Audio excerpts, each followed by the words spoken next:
Flabbergabber! Hello, my tiny yet murderous friends. Arlo here, and today I'm reviewing Pikmin 3 Deluxe. I've been waiting for a Pikmin game to hit the Switch for as long as there's been a Switch. But now we must answer the question, is this port a minuscule effort, or did this labor bear fruit?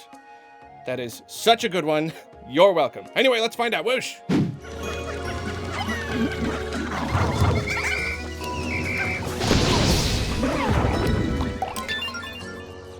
Pikmin 3 is a game that I absolutely cherish. I've made enough videos talking about why I love the series and core formula so much, so I won't go too deep into all that, but if you ask me, this is that Pikmin formula elevated to near perfection. The first game was so simple and short that it felt a little like a proof of concept or a GameCube tech demo. Then the second game moved in a direction that I absolutely loved, but also felt a lot less focused. I still adore both games today, but they've got lots of problems and frustrating archaic elements. Pikmin 3, however, is the first game to completely nail the whole concept. It does away with the dungeon-like caves introduced in 2, returning to the more naturalistic environments of 1, but it expands upon and fleshes out this natural world, providing big levels that are very dense and take time to work through. Twisting paths, walls to break down, bridges to build, as well as very fun sequences where your captains are split apart and have to help each other out from two sides of a body of water. It's easily got the most engaging level design in any Pikmin game, and that's what makes it so darn replayable to me. No matter how many times I start a new file, working my way through a level never stops being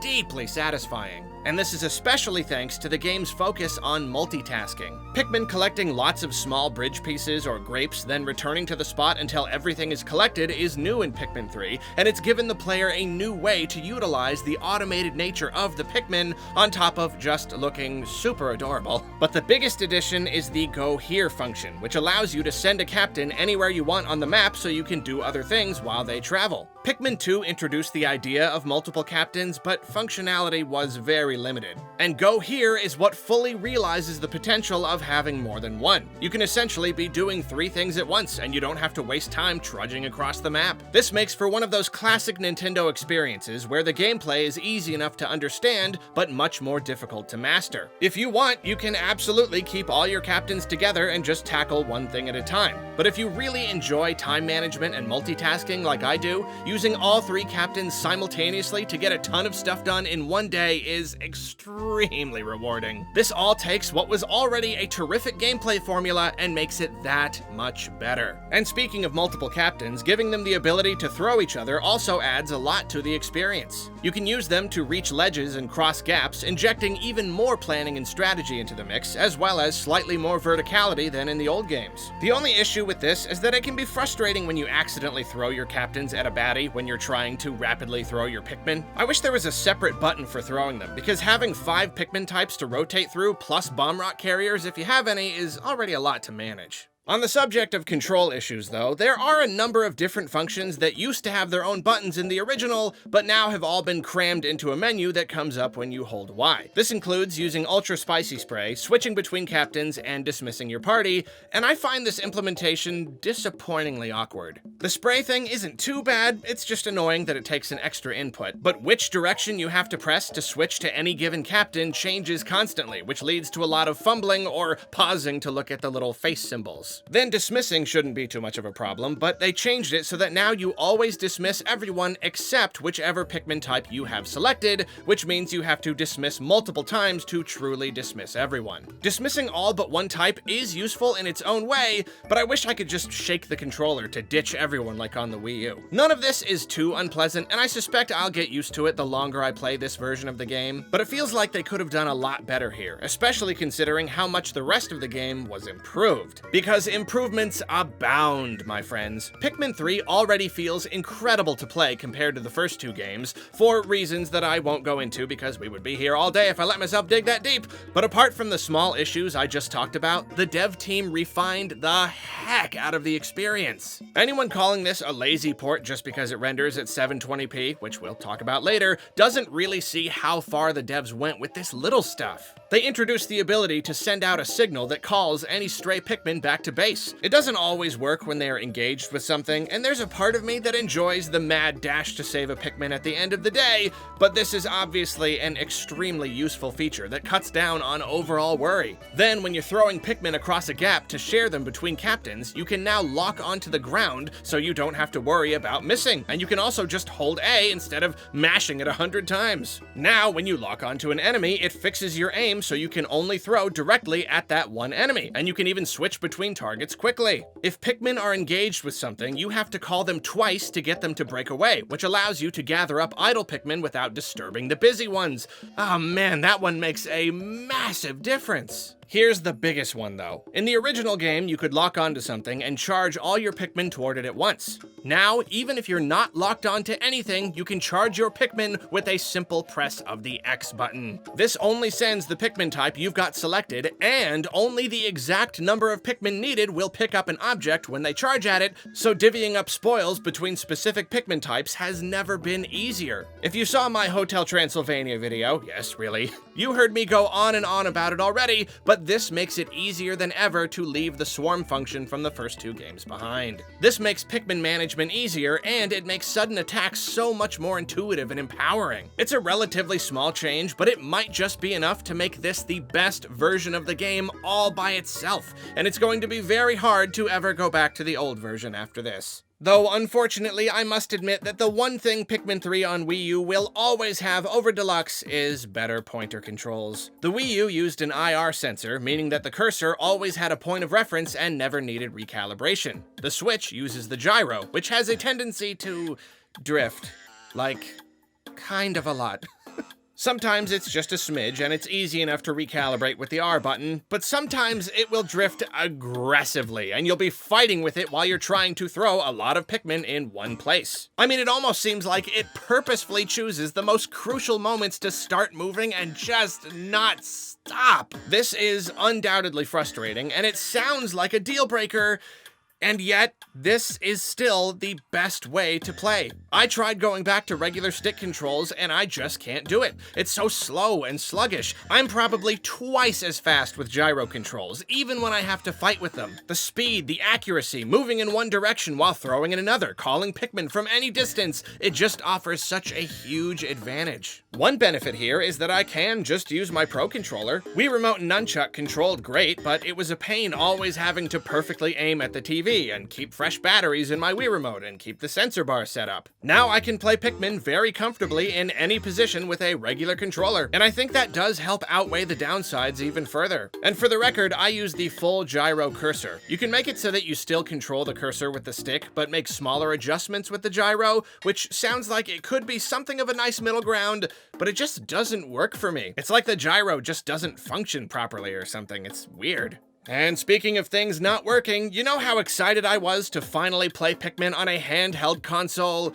Well, that hasn't been as cool as I thought it would be. I'm on my 3rd set of Joy-Cons right now, and the left stick has begun to drift. It's not noticeable, like, at all. It's only the teeniest, tiniest little dead zone when pointing down. But because of how the cursor works in Pikmin, the captains only respond to a fully tilted control stick. And that one little microscopic dead zone is enough to stop my captains from moving in that direction at all. Until I can fix my Joy-Con or get a new one, I can't play handheld. And even when I do, the drift will come back, because it always does, and all it takes is a tiny bit to mess up Pikmin 3 entirely. It would be nice if there was an option to give captains more nuanced movement, rather than the absolute all-or-nothing movement system in place now. I can play in tabletop mode with a Pro Controller, which is certainly nice, but I'd be lying if I said it was a perfect solution. It's actually pretty darn hard to find a surface to play on where you can get your face close enough to the screen to make out all the little details. So yeah, overall, handheld play hasn't been what I was hoping for, but even if I don't end up breaking away from the TV too often, I've still been pretty thankful for the few times I've been able to do it. Even if there are various complications, it's still great to have the option. Other new stuff in this version of the game, split-screen co-op is now available through the whole campaign. I haven't been able to give it an honest go, but I'm extremely happy that the option is there. Co-op has always been available in mission mode, but the campaign is much more relaxed and suited for casual multiplayer.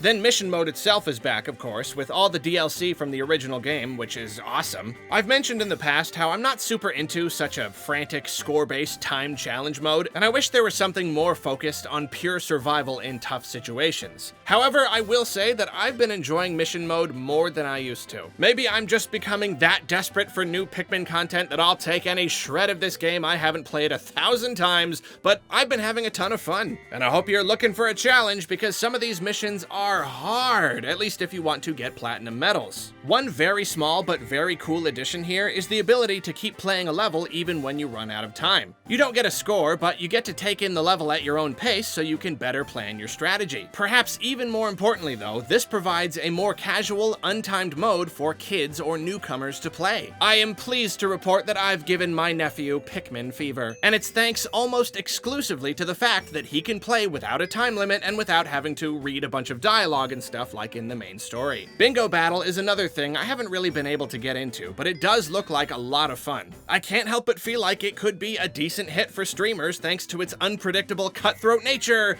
but Nintendo has declined to include an online mode. In fact, none of the game's multiplayer modes feature online play, which is particularly disappointing in the middle of a pandemic when I can't gather up my friends quite as easily as I used to. In the past, Nintendo has claimed that online Pikmin would be too hard because of all the individual Pikmin to keep track of, but considering what's done with online play elsewhere in the industry, this excuse doesn't really hold water. Also, considering the Pikmin series needs all the help it can get, this seems like it would have been a perfect time to go the extra mile and earn a little more of that online presence. But what are you gonna do?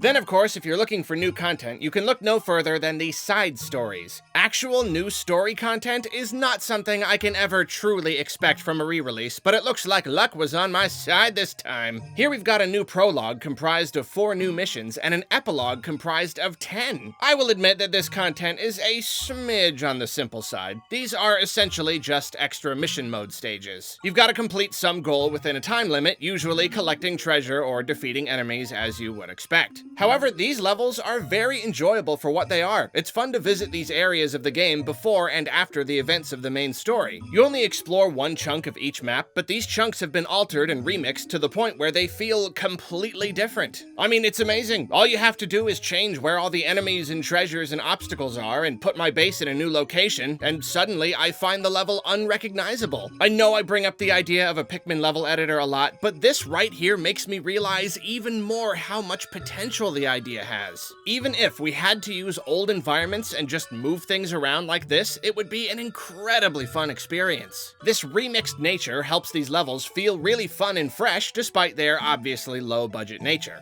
They're not even almost as hard to earn platinum medals on compared to the other missions, which is a tiny bit disappointing, but they still manage to be engaging. I won't spoil anything, but the epilogue in particular gives you a little handful of objectives that series fans will enjoy. And speaking of series fans enjoying things, it's the added story elements that make this extra content special. None of it is particularly complex or revelatory, and it was all clearly done on the cheap. The final cutscene is of surprisingly low quality compared to the rest of the game, but even just seeing these characters again is an absolute delight. Olimar writes logs at the end of each level. The president barks orders at him. Olimar and Louie are back on the planet looking for treasure. It's like a little Pikmin 2 reunion. There's not a lot of narrative substance, and yet I'm so desperate to see these characters that even this little morsel of content makes me so happy. And it's really a testament to how good writing and likable characters can help carry a game. Even when the content itself is a little basic, it can still make for a delightful and at least decently memorable experience. Injecting even more character into the game, Deluxe brings back the Piklopedia from Pikmin 2. It doesn't give you the ability to interact with the creatures as though they're in an exhibit,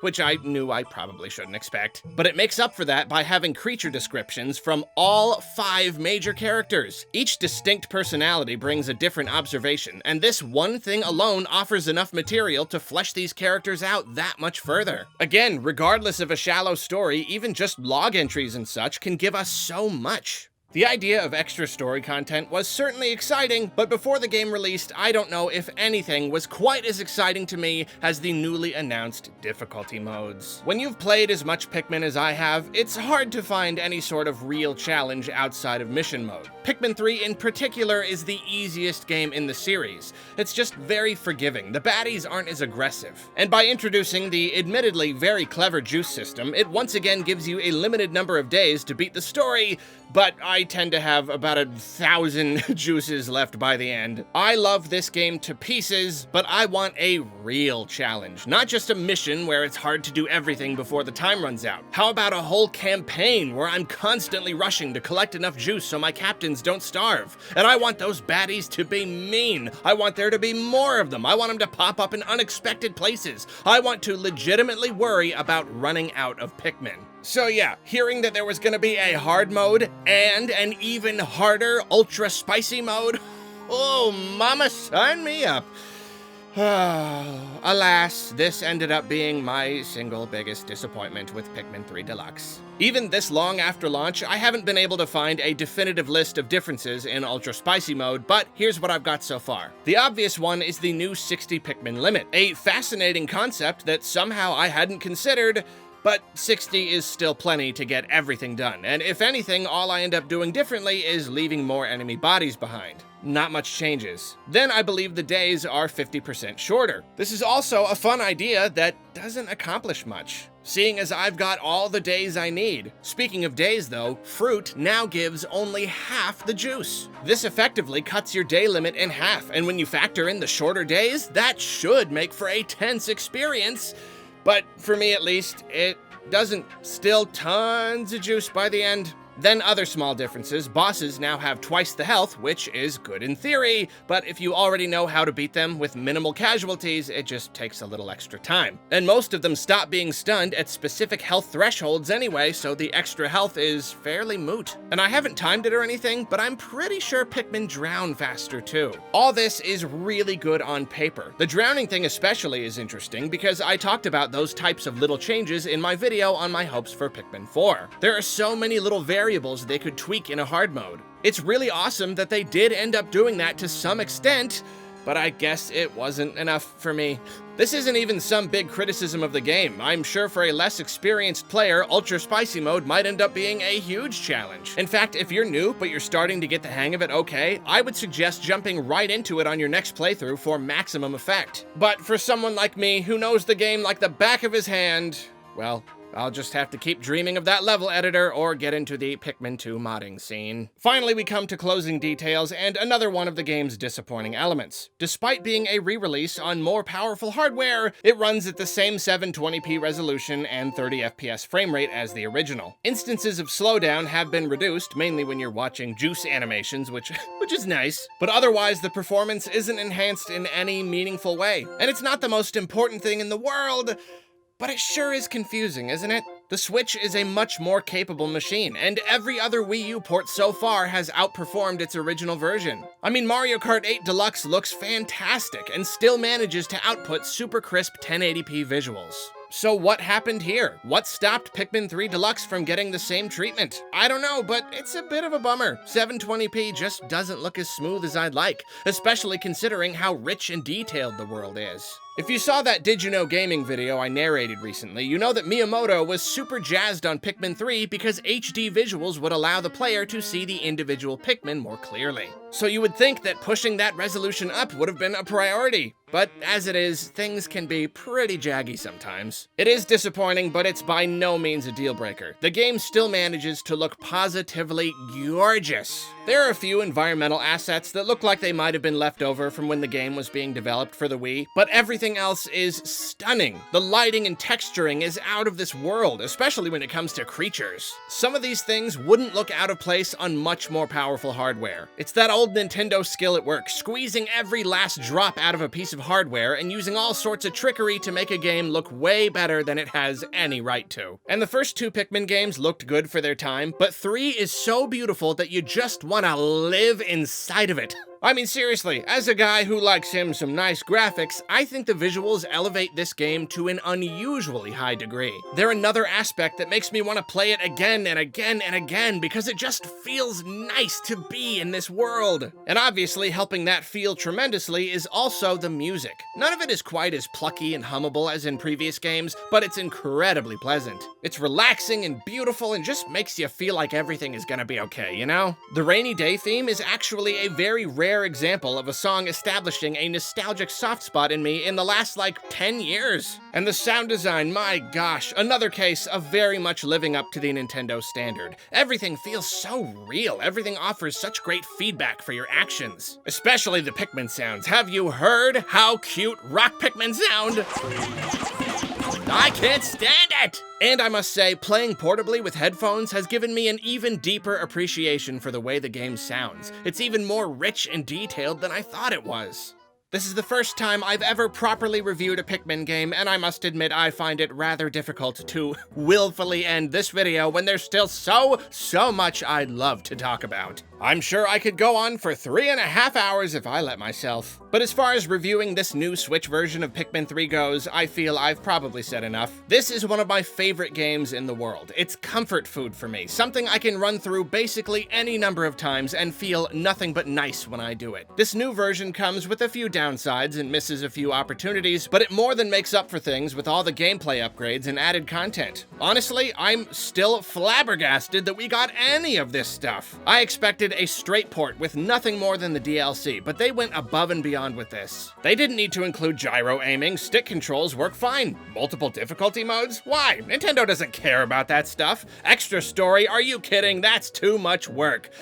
But nope, they delivered. And for that, I am extremely thankful, because I've been playing this game pretty regularly for the last 7 years, and I get the feeling I'll be playing it quite a lot longer yet.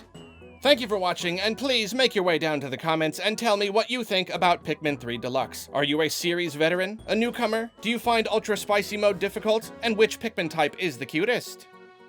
Okay, whoa, I'm sorry, that is not a conversation I'm emotionally ready to have right now. You can discuss it if you want, but that's like choosing which one of your children is your favorite, and I just can't do it right now.